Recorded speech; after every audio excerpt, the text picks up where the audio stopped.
guys, you're welcome back to my channel. My name is Majemuoluwa, and thank you guys for tuning in. So today's video is going to be a get to know me tag. I put a post on my WhatsApp story, on my WhatsApp status, right, for folks on my contact list to ask me any questions, right? So there was a form where people could send in their questions anonymously. So yeah, just for people to ask me any questions or anything you would like to know about me. And I got a lot, like a lot of questions, right? I had to take down the posts when the questions got a lot, just so I'll be able to answer as many questions as I'll be able to, and that's what I'll be doing in this video. So I'll just be answering the questions that I got. So I tried to group the questions that I got into 4 different categories, right? So there's personal questions, things about me, then there's also questions around career, right? My current career path, aspirations and stuff like that. And then there's questions about faith, right? Questions around my faith and all. And finally, relationships. Like, you people like love so much, people like relationship matter so much. I got a lot, in fact, some of the relationship questions, right, they were same things, right? It's like a lot of people were asking similar questions. And so in this video I'll just be answering as many questions as I can, right? I don't want the video to be too long, so I might not be able to answer all the questions that came in, but I'll answer as many as I can. So I'll be starting with the personal questions, right? So first is, how old are you? I'm 25 years old, right? Depending on what year you're watching this video, I clocked 25 June 29th 2023, right? Which I'm hoping I'll be able to premiere this video on this same day, right? I think next question is, how are you doing? For real. How am I doing for real? I'd say, as at the day of shooting this video, I'd say I'm doing fine, right? I'm doing well. Of course, I've experienced my fair share of highs and lows. There are days when I'm really giddy, really excited, really optimistic, and then there are days when I'm not as optimistic as as always. There are days where I probably get on occasionally, right, where I'm so much in my head, thinking about a lot of things, thinking about the future, and there are also times when I'm nervous, right, or maybe scared about something I'm about to do, and I'm not sure if I'm on the right path or stuff like that. But I think as at the time of shooting this video, I think I'm doing well. I'm in a happy place, and yeah, I'm not complaining. I'm not complaining. Okay, so next question is, what's your biggest fear? What's my biggest fear? I won't lie, my biggest fear is poverty, actually. Yeah, it's my biggest fear. The fear of not having enough money or resources to afford some of the basic things that you would want, or some of the basic things you need, right? Yeah. From the top of my head, I think that's like what I can think of. Then this person asks, how much savings do you have? How much savings do I have? Do you want to rob me? First of all, what makes you think I have savings? You don't know if I live a life of you only live once. As money is coming in, I dey chop am, I dey spend my money. You don't know. You're asking how much savings do I have? But no, please. I save as much as I can, right? Maybe I could do better in terms of savings, but yeah, I actually save. Of course, I can't give a number to how much I have saved, right? But I think the kind of structure I've tried to build around my savings is, so I have like savings for long term long term. Like I really don't have any plans for that money. I'm just saving for long term stuff, right? Whatever long term stuff means, it's sort of like the untouchable money, right? Then I also have another savings platform. I mean, I use some of all these fintechs for savings. Actually, I use some of these fintech apps, right? Yeah, so I have another account for savings towards projects. So maybe I want to buy something, right? And I'm sorry about the cats. And I'm saving towards that, right? So I have like another account for that. Then I have another account for emergency funds. I think for that emergency one, it's in a bank account actually, and it's such that I don't have ATM card and I can't do transfers on that account, right? So it has to be an actual emergency for me to take my legs all the way to the branch, to the bank branch to withdraw the money, right? And I think thankfully I've actually not had to take out any money from that account. So that's sort of how I've been able to structure my savings. I know that's not the question you asked, but of course I'm not going to tell you how much I have saved. Next is, are you looking to jackpot anytime soon? That's a deep one. Am I looking to jackpot anytime soon? So the truth is anytime soon, right? For this year 2023, it's not necessarily in the picture for me, right? So jackpot means relocating. I'm based out of Lagos, Nigeria. So jackpot means me, of course, moving to another country, to reside in another country. So for 2023, it's not necessarily my plans for 2023, but next year, who knows? I don't know, maybe, fingers crossed. But yeah, for 2023, it's not in my plan for 2023. So what's your best color and meal? What's your best color and meal? My best color has to be black or brown, right? I really like dark. I like dark colors, right? Forget I'm wearing this color of hoodie, but yeah, naturally, personally, I really like dark colors. So it will be either black or brown. And my favorite meal, I need to calm down to talk about this right now. So my favorite meal would be pounded yam with eforiru, like really spicy eforiru. Like pepper, you have to have enough pepper, right? Then of course there should be a lot of animals or proteins competing for space in the efo, right? So of course your pomo, different fish, then assorted, right? Shaki, edo, kidney, fuku, roundabouts, like all of them should be competing for space. Then of course bokoto should also be there, and beef can also be there. But pounded yam is king, and yeah, that's my favorite food. And yeah, aside from eforiru, I also like ofe nsala, white soup. It's an Igbo native soup, so I really like ofe nsala. So yeah, that's my favorite meal.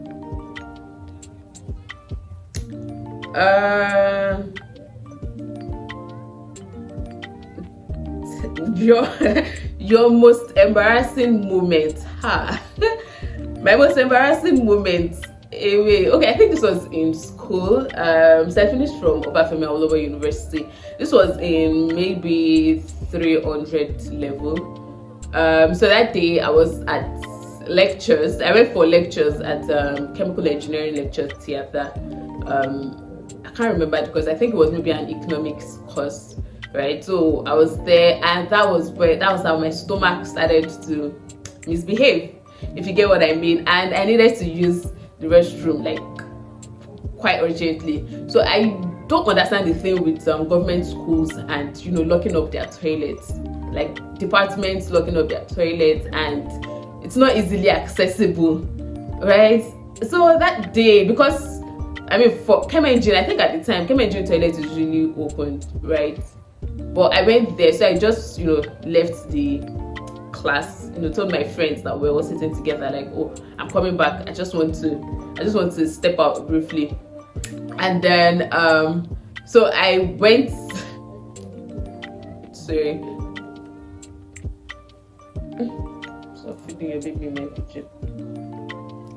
Sorry, I have kittens and okay. So yeah, that was distracting me. So where was I? Came in June. Yeah, so I told my friends that I was just stepping out, and I just wanted to quickly step out. Of course, I didn't tell them what was going on. So I went to Chemical Engineering restroom, that's chemical engineering, where the lecture was holding, and I saw the restroom was locked. So I'm like, okay, that's fine. So there's a shortcut to I think computer, or yeah. So I think I tried computer, it was locked as well. Pharmacy, because I didn't even go with anything. I didn't go with my phone, I didn't go with cash, my wallet, because it was just like, oh, Kemenji toilet is always open, so I could always just go there, do what I want to do, and get back to class, right? I went to pharmacy, it was locked as well, and my stomach was on fire. Like, I really needed to get to a restroom ASAP. Like, so I now, from pharmacy, I now had to walk all the way to the nearest female hostel, that's Akintola, which was actually quite a distance. So if you went to OAU, you probably understand. Imagine you really pressed to use the restroom, and then you have to take that long walk from farm, because I couldn't take bike because I was not with cash. I mean, I just stepped out from the class to like just quickly do what I want to do and get back, right? I never knew I would have to go all the way to Akintola. And from pharmacy, I just thought, with the way I was pressed, it doesn't make sense for me to walk back to the class, try to take money, then try to come out again from the class, right? That would be a lot. So I started walking all the way to Akintola, and at the time I wasn't staying on campus, right? So, and of course I don't think I knew anybody in the hostel at that time, so I just quickly ran to the hostel, and before I could enter the restroom, everything on my pants I know this is gross, but it had already. So I just when you try to take down your trousers and everything just starts come. So some had already dropped on my pants, and I was able to finish everything up in the restroom. And I now had to quickly enter a room to just beg them for a bucket that we used to fetch water to clean up and all of those. So I just entered any room, begged them for a bucket. I got the bucket, got water, had to clean up, had to sort of wash my pants, right? Then by the time I put it on back, of course it was actually smelling. Myself, I knew it was smelling, and there was no way, like, I was not staying on campus, so I could not go to the hostel to maybe change or something like that. I was not with cash, right? So I could not go back to where I stay to maybe change, right? And I don't think I was even on my phone, so I could not even call anybody for help. So I had to walk back to the lecture theater and I had to go back. And my friends were like, you've been going for a while, hope nothing. And I was like, no, nothing, because then I was to start telling the story. So I think that would be one of my most embarrassing moments. What's the number one life philosophy that you try to live by? Number one life philosophy would be, just express love to everyone as much as you can. I think for me, that's something that has always worked for me, right? Just express love to any. So I think, and that's also helped me because I don't really take things to heart, right? I don't get offended easily, right? And I think the world would be a better place if we all just learn to love one another, right? So all of the killings that we see, murders, suicide bombing, stuff like that, right? It's all out of it. Like, if there was love, you wouldn't want to come and kill people unnecessarily, right? If you have love for people, you wouldn't want to steal from someone you love, right? So I think for me, it's just express love to everyone and anyone as much as you can. That would be like one life philosophy that I try to live by, and because I just feel the world would be a better place when there's like so much love abounding, right? Where, you know, everyone just loves one another. Yeah.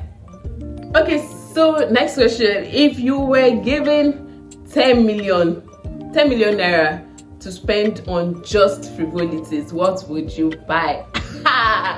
10 million naira to spend on just, please, you guys will hear the question, on just frivolities. So please don't judge you. The question was on frivolities, right? So first thing I'm going to do is I'm going to get ice, you know, ice on my wrist. So I'll just contact Ice by CW, maybe just get, you know, diamond watch, maybe 3 million. I don't know if 3 million will be able to get one, but yeah, I'll definitely get ice. All right.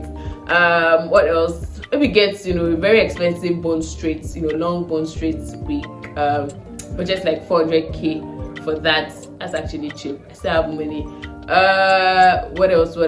Yeah, get original Nike kicks, sneakers, right? So maybe just get like 2 pairs, original ones. So I don't know how much those cost, maybe like about $1,000. So yeah, maybe about $1,000. 2 pairs. Then I think I'll just use the rest for vacation. Actually, I'll use the remaining money for vacation and just, you know, go to one really nice destination, have fun, and just, you know, do loud spending there. That's if the money is enough to cater for that. Yeah. Okay, so next question. Happiest moment, saddest moment. So I think happiest moment, I've had like a few like really you know, happy moments. Well, I think maybe the one I'll talk about would be the day I got my admission to the university. I was so excited because I think one thing that I really told God was I didn't want to write any exam twice, right? So I just really wanted to, you know, ace all my papers at once, WAEC, NECO, JAMB, post-JAMB, just do everything once. The same year I finished secondary school, and it was the same year I gained admission to the university. And I remember I was always going back to check the portal, like, is this thing real? Hey, like that. MJ to don't enter school, right? Yeah, so I think maybe I'll just pick the day I gained admission to the university. For saddest moments, I don't know, nothing is coming to mind at this time. Then I think final question on this personal question section would be, what's a friendship deal breaker for you? So I think number one friendship deal breaker for me would be I think maybe if you start saying maybe negative things about my faith, about my beliefs, right? So I mean, like I said earlier, I don't really take things to heart, right? It's easy to forgive people. I don't get offended that much, and I think that's why I can't. I'm sure maybe my friends will be able to attest to this, but I've never really had, you know, those altercations. Is that the word? English is hard, but you know, quarreling with a friend, malice, all of those stuff.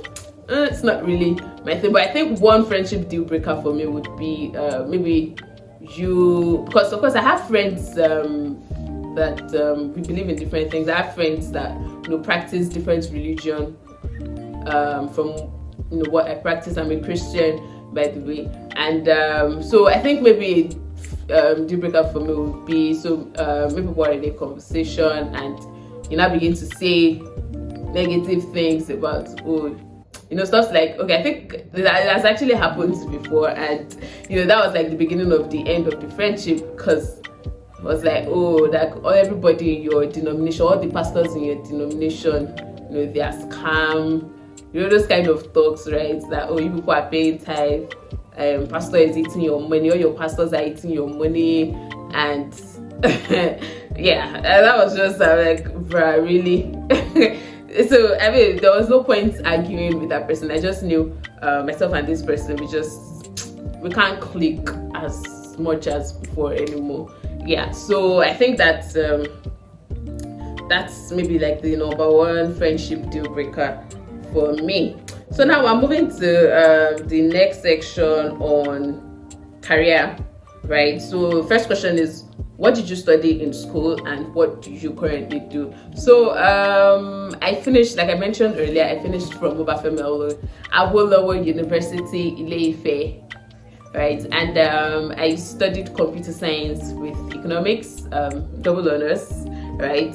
Even though I didn't enjoy the economics part because it showed me a lot of shaggy, right? But then, I mean, I backed the degree, so yeah, double honors. Currently, I work as a product manager with a fintech company. I'm in Texas, so I work as a product manager. Next question is, did you always know you were going to delve into tech, regardless of whether or not you studied in that field? The answer to that question is a capital no. It's a very big no. Like so let me start with why I chose to study computer science. So growing up, I always knew I didn't want to do anything medicine or of course law, accountancy, or engineering, because those are like the professions that were really hyped, and I'm like, what's the hype about all of these guys? So I just wrote my mind, none of those popular courses. I was not going to do any of those, right? And then when it was time to pick a course to study, when I was filling my jam form, I didn't know what I was going to study, right? But thankfully, I think shortly before that time, I met some of my cousins. I think one studied computer engineering, another studied ICT, and I saw they had really good jobs, right? And they were doing really fine. So I'm like, okay, if these babes are chilling, right, maybe this computer related courses the way. And then I was picking OAU, and I saw, oh, they only have like computer science, they don't have ICT, and I'm like, okay, fine, computer science it is. And that was how I found myself there. And for the most part of it, I didn't know what I was doing, right? I'm not going to cap. I didn't know what I was 100 level. In fact, 100 level after first semester. No, after second semester 100 level, I told my parents that I'm crossing. I'm not doing this computer thing again, because White House and Yellow House, they showed me shake. They showed me pepper. Like my GP went from, I think from first semester I was on 4.11, and then it just took a deep dive to like 3.5 something in one semester. And I'm like, no, this computer thing is not for me. And so I mean, but of course they encouraged me to like just continue and I shouldn't quit. So 100 level, 200 level, 300 level, I didn't know what I was doing. I think it was not until 400 level before I now really decided that, oh yeah, I think pursuing an actual career in tech would actually make sense. And that was when it actually began for me.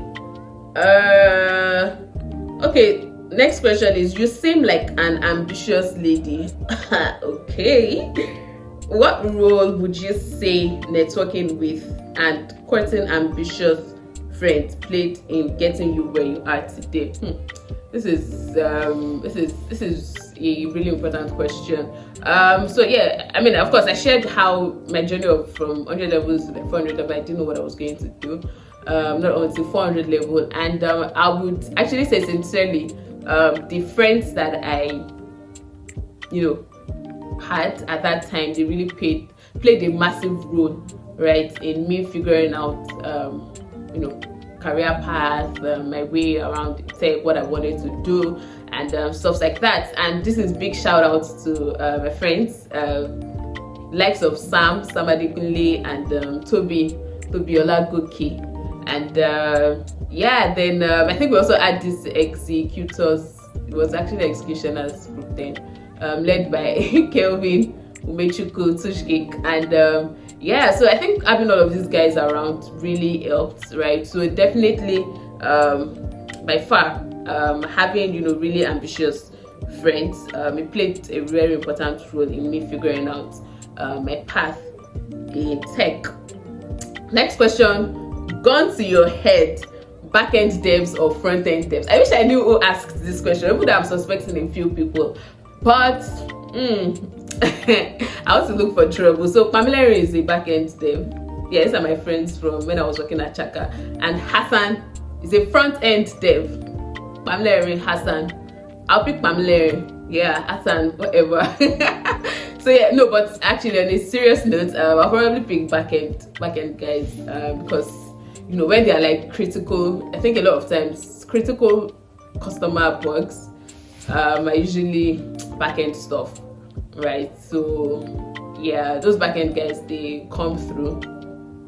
I don't know if it's actually a valid reason, but yeah, I mean, gone to my head. I don't have enough time to think straight, so I'll just say back-end devs on impulse.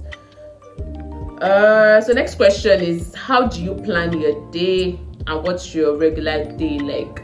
So I actually plan to film a video on this, right? A realistic day in my life as a product manager.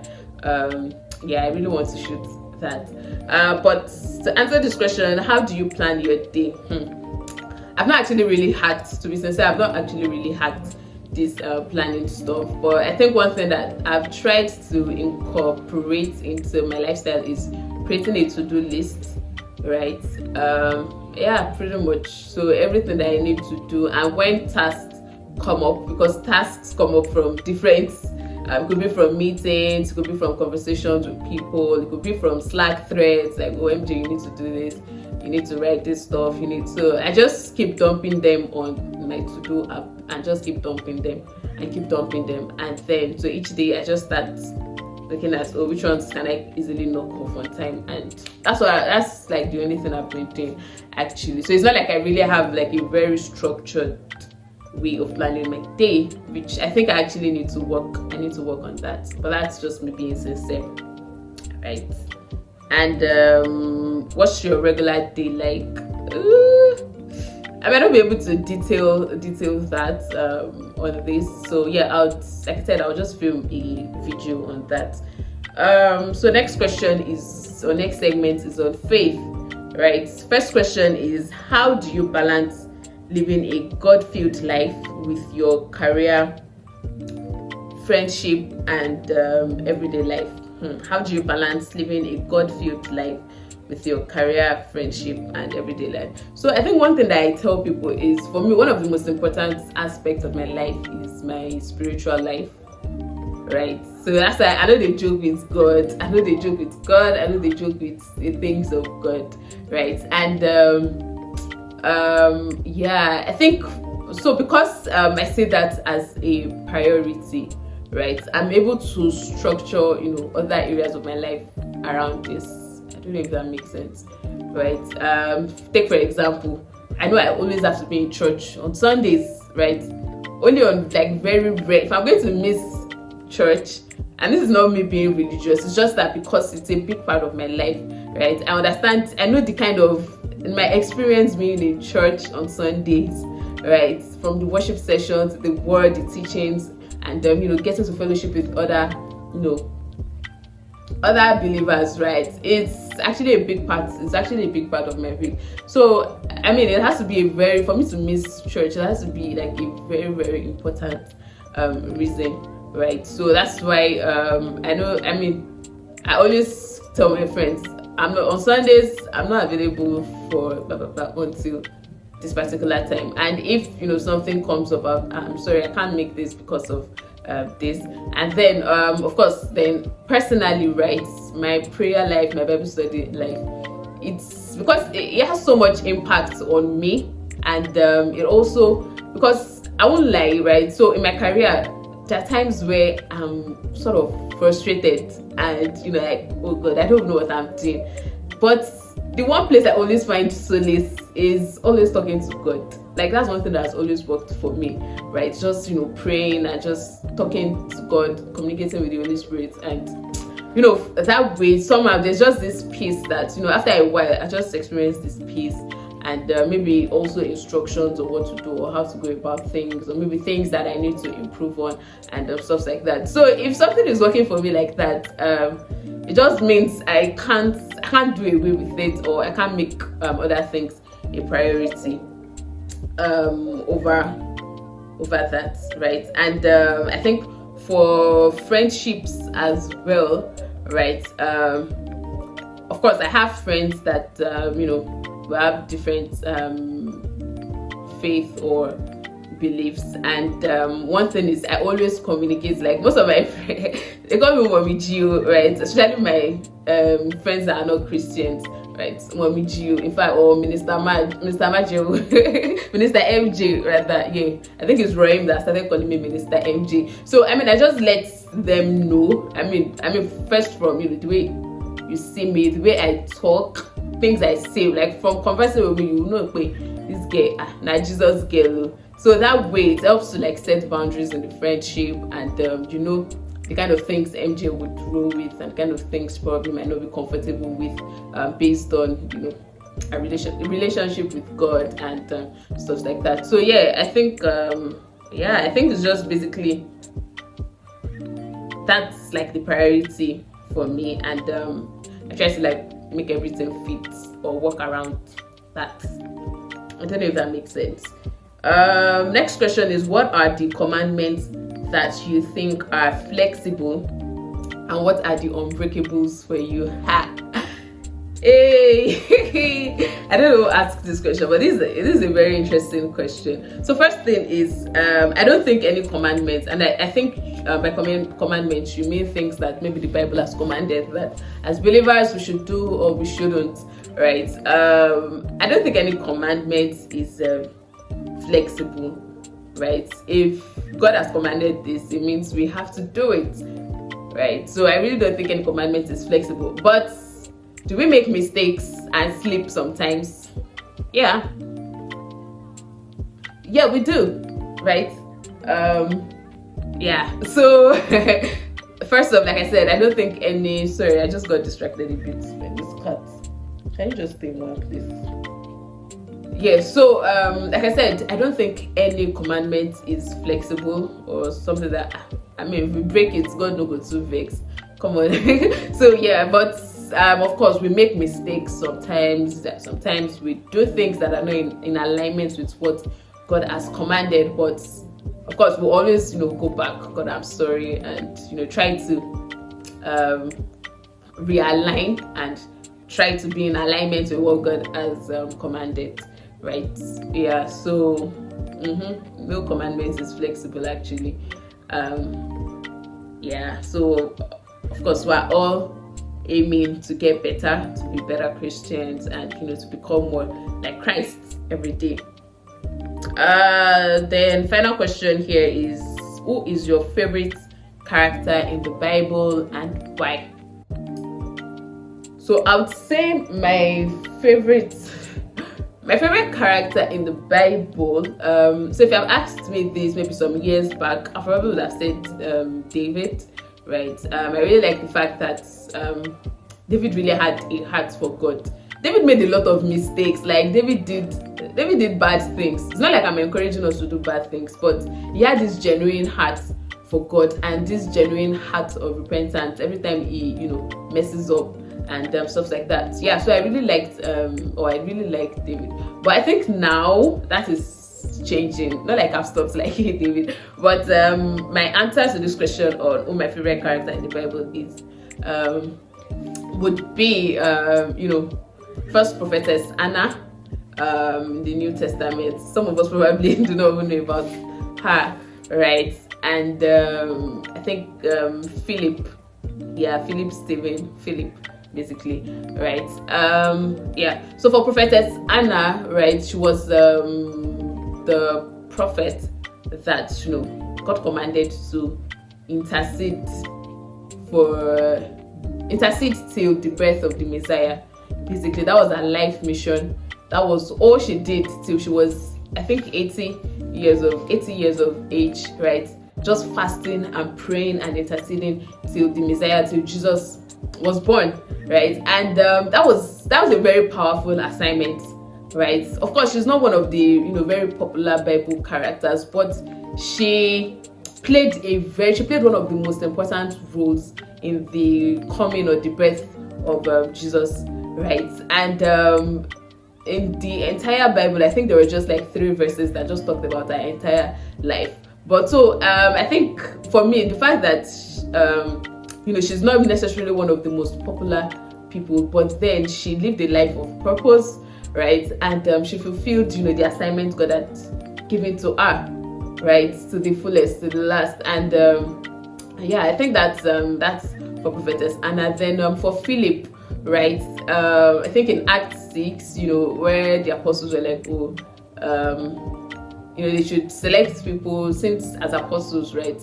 It's better for them to give themselves more to the ministry of word and prayer. So they should select people to serve tables and all, right? And Philip was one of those people that were selected, right? So technically, just look at Philip as like an usher, right? But down the line, even as an usher, we saw what he did in Samaria. He got the entire city saved. So imagine you, a regular usher in church, are just one small worker in church, and look at the level of impact that you're able to make for the body of Christ, right?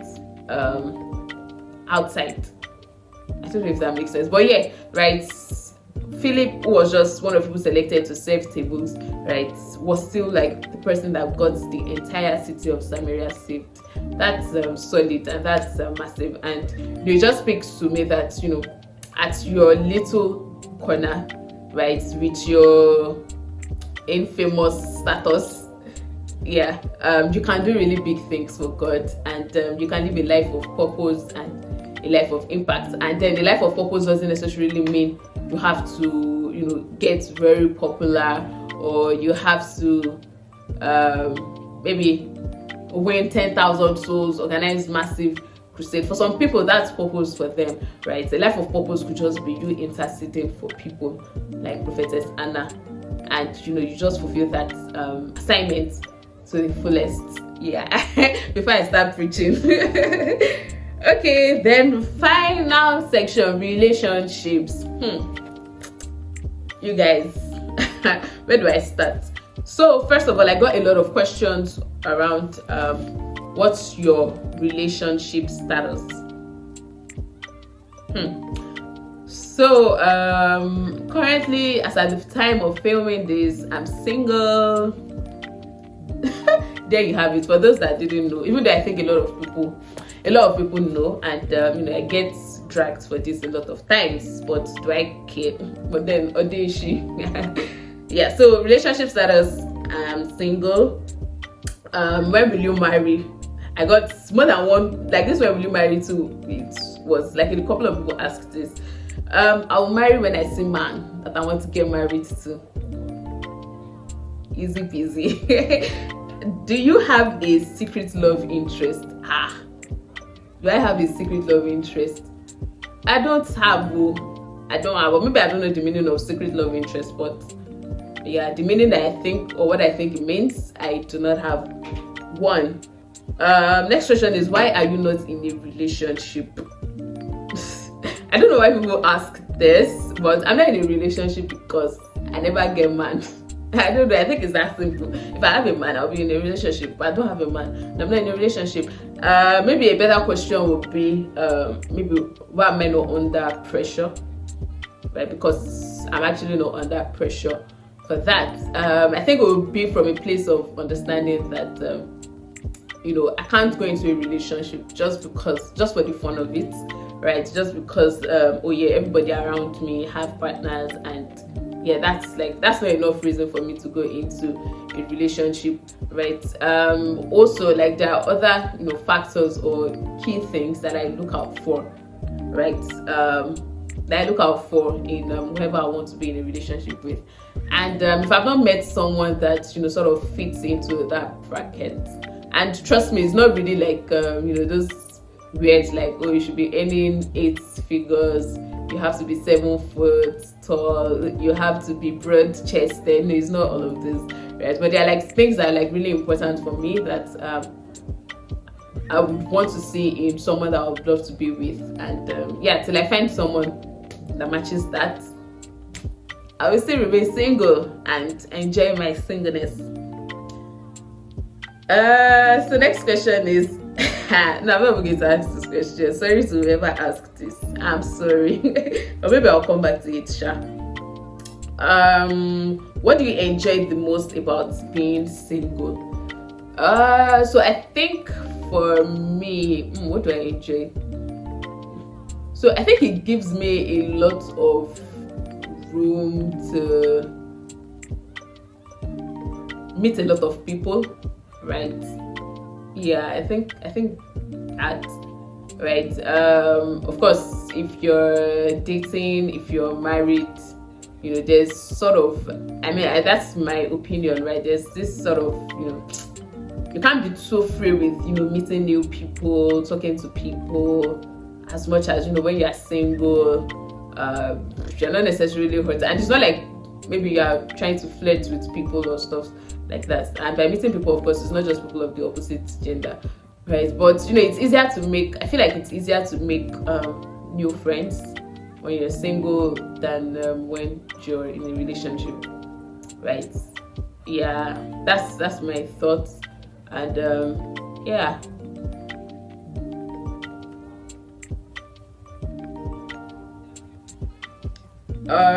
Next is, who is your crush in church? Ha!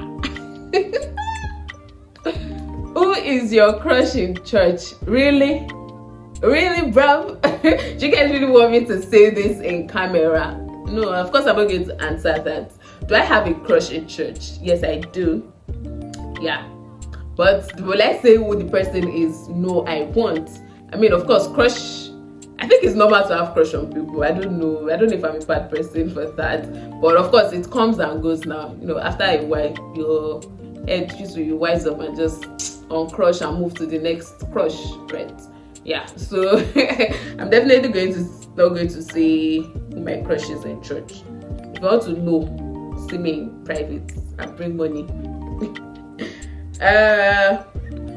Why are you running away from Yoruba boys? I feel like I know who asks this question. I know you, and I'm looking into your eyes as I'm watching this. Why am I running away from Yoruba boys? But Yoruba boys, you guys don't have good PR now, especially in Lagos. Yoruba boys in Lagos, the feminists of this world. You guys you don't have good PR. Like, you guys have done your ways as created a name for you, so it reached to run from you people. Even at the end of the day, we'll most likely still marry you people, but it reached based on one or two doings that Yoruba boys have done, right? It reached to run from you people. But do we still love you? Do we still end up loving you? Yeah, we do. Do we still end up marrying you? Yep. But then so next question is, what's the most stupid thing you've done for love? Ha!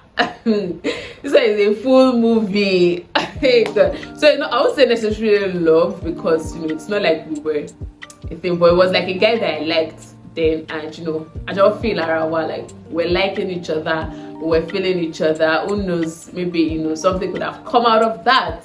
But so I think this was the year was 2019, I think March. Yeah, so I finished school, like finished our defense in March, and at that time I didn't have a job, so I had an interview in Lagos, which I had to come down for, and of course I think I now resumed in April that year. Yeah, the next month. So by that March I was broke. So when I went for the interview, right, there's this guy that we met, I think the year before. We've been talking, there's been vibe. There's been vibe, right? But then so that day I'm like, oh, since I'm going for an interview at Keja, I think he used to work at Andela at the time. I can't remember where their office was, maybe Anthony or so. Actually cannot remember. So I was like, oh, okay, I could just come around, say hi, we'll talk and all, right? So of course I went there, and unfortunately I think I had little change in my account, right? So I just thought I would maybe the last 1K save. I was very foolish. It was the last 1K in my account, so I thought, oh, I'll just withdraw that 1K and I'll use it to find my way back home with whatever maybe extra little cash that was with me. So that was how we're talking, and then I didn't leave his office until maybe 7:30 ish or 7 p.m. And you know how Lagos traffic is, and I was still going all the way to Ikotun. So leaving 7:30 meant I won't get to the house until maybe 10 or even 11 p.m. and I I was going to my parents' place. I was going to my parents, so it doesn't make sense for me to be entering the house by like 10 p.m.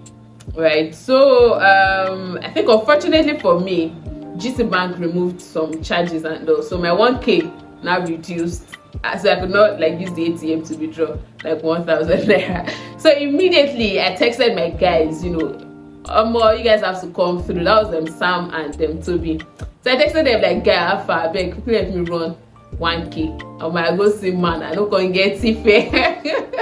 I don't go get tife to go back home. So of course now immediately like both of them sent 1k. I just texted the two of them like whoever comes through first, at least so I won't be stranded. So but thankfully both of them came through and they sent the money. So we went downstairs, like from the office was escorting me. So I tried to withdraw. My ATM did not work, like my card did not work. I say God, I beg. So it was almost like, and I didn't have enough cash on me to go home. And then this is this person that I came to see. Like, you are working already. I've not resumed at my job. I mean, I just even went for the interview. So I didn't have a job at the time. I didn't have money. And you are working, you are earning. Like, the least you could have done was, oh, okay, hold on. Let me quickly go upstairs, get my ATM card and, withdraw cash. In fact, at least bad as bad, you have said you cannot even book Bolt or Uber, which I probably would not, because my plan was to actually take bike. Maybe get to Oshodi, then take bike from Oshodi to Egbeda, just so that I'm able to cut down the time I would spend on the road. So that was the plan actually. So I mean, just go upstairs, get your ATM card, and just be I tried to look and way you won't do anything, because I mean personally I'm not one to ask guys for money. It's not like a thing of pride or anything, but I just feel, I mean, if you want to give, you give, right? It's just with me. If I want to give you something, I'll give you. I don't know if that analogy makes sense. But yeah, I wasn't like, just with someone, please, can you give me some money? And nah, I ain't gonna do that shit. My broke ass ain't gonna do that shit, man. Yes, so, and I was looking at him like, do something. The next thing he did was he dipped his hand in his pocket and he brought out this very dirty I cannot forget how that 500 naira looked that day, and he gave me like, this should be enough to take. I'm like, you'd already told that I would have to take bike from Oshodi to Egbeda. In fact, bike in 500 cannot even pay for the bike alone. And from Egbeda is not my house. I'm still going to Ikoton, and I didn't have cash. Or maybe it was 100 naira or 200 naira that was the extra. And when I get to Ikoton, I was still not take bike to the house again. So I really needed the cash. And my ATM, you were like, it's in your eyes, it was in your presence, like, so my ATM did not work.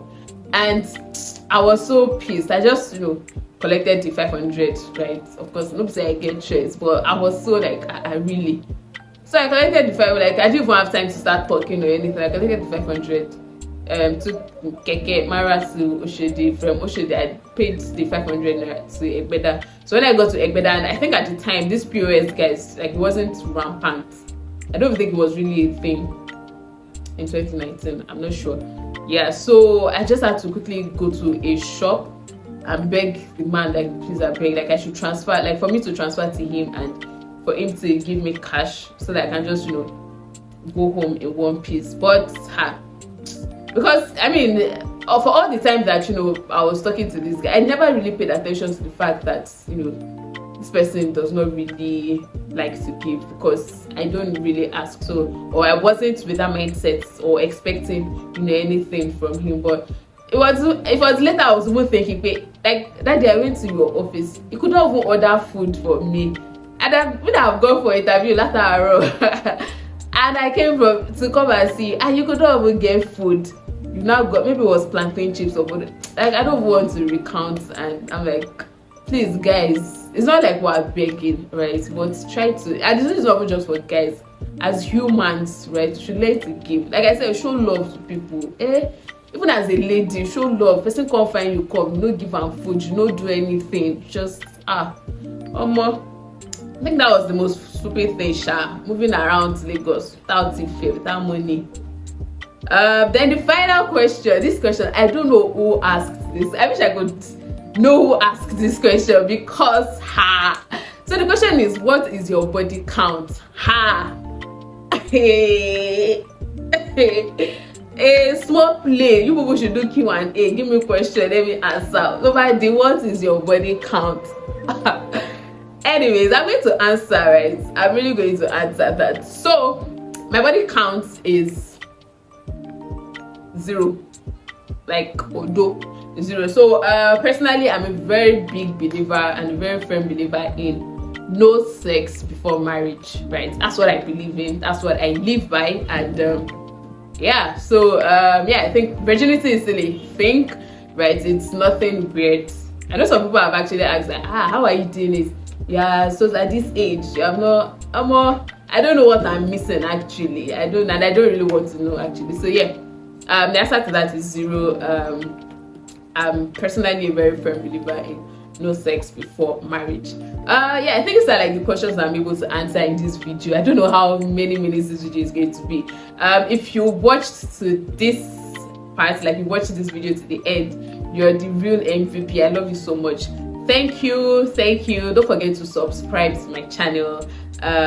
Yeah, please subscribe to the channel. Don't forget to like the video, drop a comment, and yeah, till I come across your screen another time. It's Majemuoluwa, and I'm signing out.